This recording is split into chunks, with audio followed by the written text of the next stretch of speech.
Napag-usapan natin ang patungkol sa pagkaka-introduce sa mga kalaban nitong sila Gabiru, Carrion at Midley, kung saan lamang kay Gabiru ang katapat niya, habang lamang naman itong sila Carrion at Midley sa mga Insector Generals silang kalaban. Pero bago natin simulan itong video na ito, ay i-roll muna natin ang intro.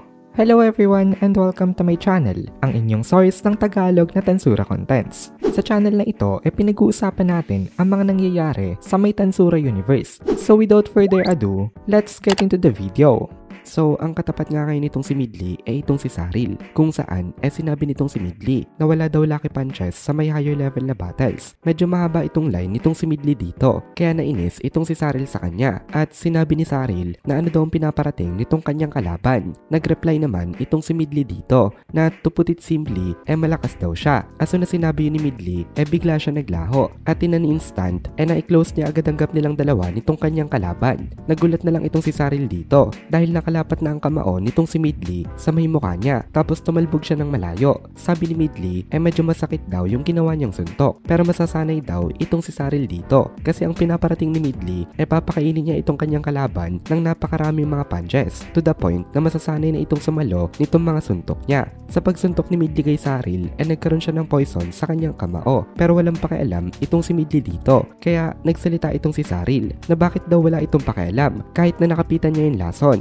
Nag-reply naman itong si Midley sa kanya. Sabi ni Midley dahil daw ito sa kanyang spirit, kasi kung hindi man lang daw niya kayang i-overcome ang lason na ganitong level hindi daw siya magiging suitable na sparring partner nitong si Lady Milim. Galit na galit itong si Saril dito dahil hindi nga gumana ang kanyang lason, pero kasabay ng galit na ito matinding confusion kasi wala daw ni isa na napadikit sa exoskeleton niya na hindi nag-take ng kahit na anong damage. Ano daw ang dahilan at bakit okay lang itong kanyang kalaban? Pero kahit na confused ngayon itong si Saril hindi niya pa rin naisip na may chance siya na matalo. Masyado siyang confident sa kanyang sarili dahil lang nasa isip ni Saril wala daw way para manalo ang isang mere fragile human laban sa isang Insector General. Pero napaka-naive nitong thinking na ito kasi in the first place hindi naman tao itong si Midley. Ang kanyang tunay na nature ay isang Dragonute, katulad siya ni Gabiru, pero nakapag-acquire na siya ng human form niya, kaya siguradong pagsisisihan ni Saril ang kanyang reckless behavior. Ngayon punta naman tayo sa point of view nitong si Geld. Pumunta siya sa front at nagsalita siya sa kanyang mga kasama. Sabi ni Geld ang trabaho daw nila ay ang i-make sure na walang makakalampas sa kanilang mga enemies. Tumugon naman ang lahat ng mga subordinates niya dito. Enthusiastic itong mga ito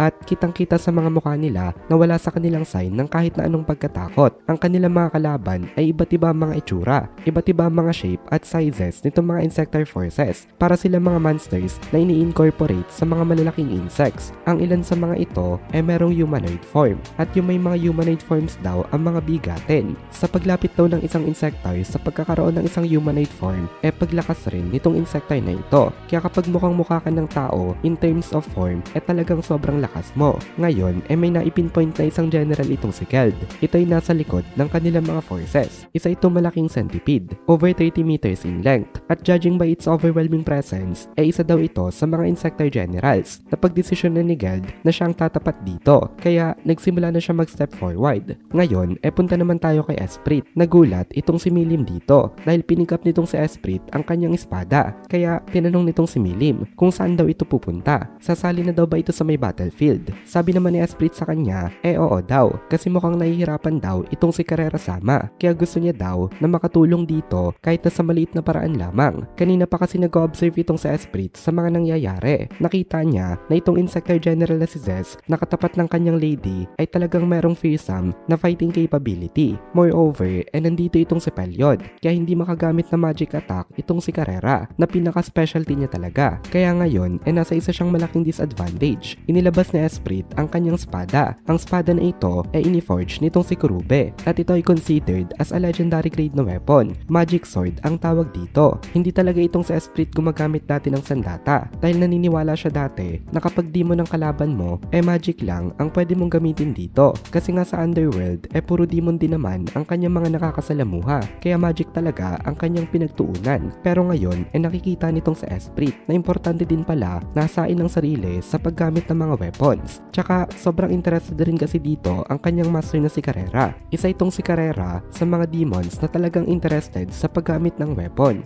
kaya in secrecy ay dinevelop nitong si Esprit ang kanyang swordplay. Nagpa-practice siya in private. As a matter of fact, nagpaturo pa nga siya kay Agera nito. nito. Pero kahit na nag-aral na nga siya ng swordsmanship, hindi pa siya ready for actual use. But nonetheless, joyful pa rin na sumugod itong si Esprit. Kaya ini-cheer up siya nitong si Milim na gawin daw nito ang pinakang best niya. And with that, kasama na rin itong si Esprit sa mga lumalaban. Ngayon naman, punta na tayo kay Obera. Isa siya sa mga nanatili dito na hanggang ngayon hindi pa rin nag-e-engage sa kahit na anong battle. Pero nung umalis na itong si Esprit, nagpaalam na rin siya kay Milim na ngayon lalaban na nga rin daw siya. Tinanong siya ni Milim dito kung okay na daw ba itong mga sugat nito at nag-reply naman itong si Obera sa kanya na okay na daw siya. Salamat daw sa pag-alaga sa kanila nitong si Lady Milim. Ngayon daw makakalaban na rin siya sa mga battles. Pasensya na daw itong si Lady Milim kung napag-alala niya daw ito, pero wag na daw ito mag-alala kasi ngayon daw ay okay na talaga siya. Actually hindi pa rin ako okay, pero gusto ko na mag-upload kasi 3 araw na akong hindi nakakapag-produce ng video.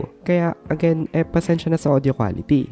At dito na muna natin tatapusin itong video na ito. Kung nagugustuhan mo itong mga videos natin, ay please consider joining the membership para mapanood mo na agad ang mga kasunod na part dahil palaging advance ang ating mga members. Also, ay please consider leaving a like at mag-comment ka na din para ma-boost naman tayo ng algorithm.